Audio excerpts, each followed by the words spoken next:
What's up, everyone? We are behind in making videos, clearly. We are already into February, really haven't generated much content.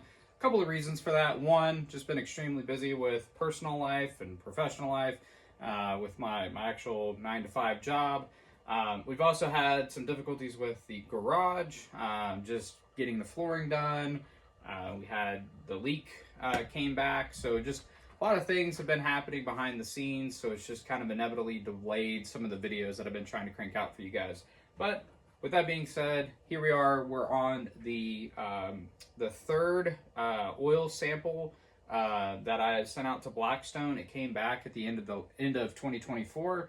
I'm just now getting around to reading the analysis. I like to make these videos for one, documentation purposes for me, just for the car. As I mentioned, this car has a lifetime powertrain warranty, so I'm documenting everything along the way for my own sake, and that way if I ever need to utilize said warranty, I've got more than sufficient documentation for that. But it's also for you guys that own these cars or are interested in purchasing these cars. I want to be one of the people that's generating information out there and data logging information so that we can make these things better, we can possibly fix issues, or at the very least, we can hopefully get in front of issues before they become a real problem. So with that being said, like I said, I sent this sample out to Blackstone. They got back to me, and I will read to you right off the report what they said. So they pretty much let me know that silicone has nudged back up.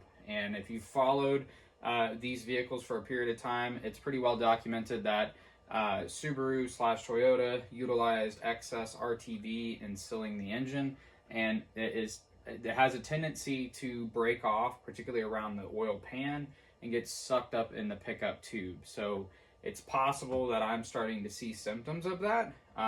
They honestly said it's not enough to worry about. They just noticed in comparison to my last sample, it did tick up just a slight bit. And frankly, if I look at the silicone contents, and this is like parts per million, in my last sample it was 47, in this sample it was 52. And then in my, in my last sample it was 41. In the sample that I'm looking at the report right now, it was 52.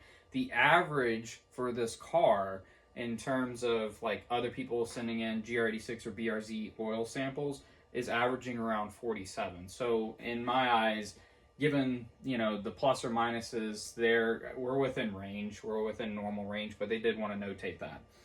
So in addition to that, they also said they mentioned the silicone. Like I said, they said wear metals are in great shape next to the averages and my past reports. So for them, they said internal parts appear to be wearing well. No fuel or coolant was present, and then they told me you could probably bump up the mileage intervals and how frequent you're changing the oil. I'm not putting a lot of miles on this car, unfortunately. I'd like to drive this a bit more. That's one of my personal goals for this year, is to actually get out and drive this thing.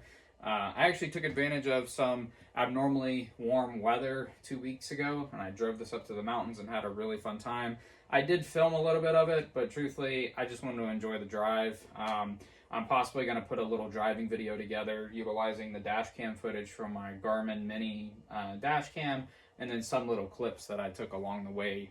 But really just wanted to enjoy the car, wanted to unplug, didn't want to be on social media, didn't want to be filming things like that. I think most of you guys would understand that. But long story short, plans for this car for this year, really just drive it. I don't really have any additional plans for it. I've pretty much done everything I'd like to do to it.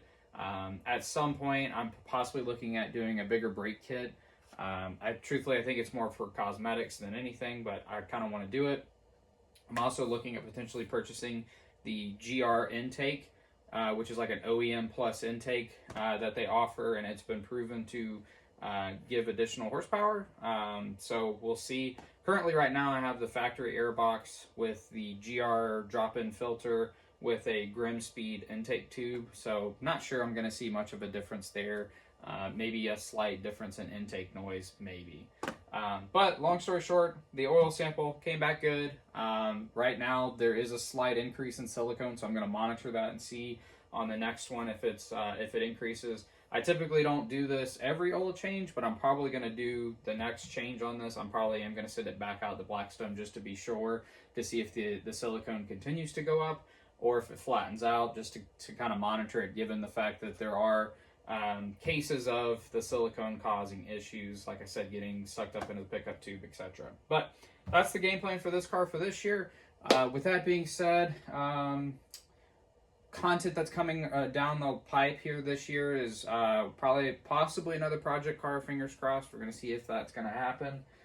Really excited for that if it does happen. I'm going to obviously take you guys along for the ride, kind of walk you through what we're going to do to it. I'll continue to keep you posted on this.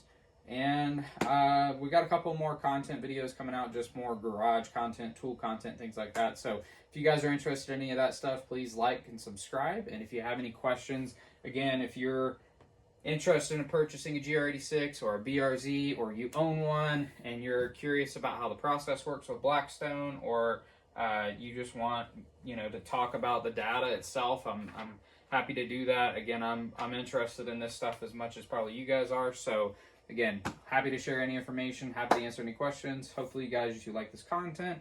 We'll see you guys in the next video.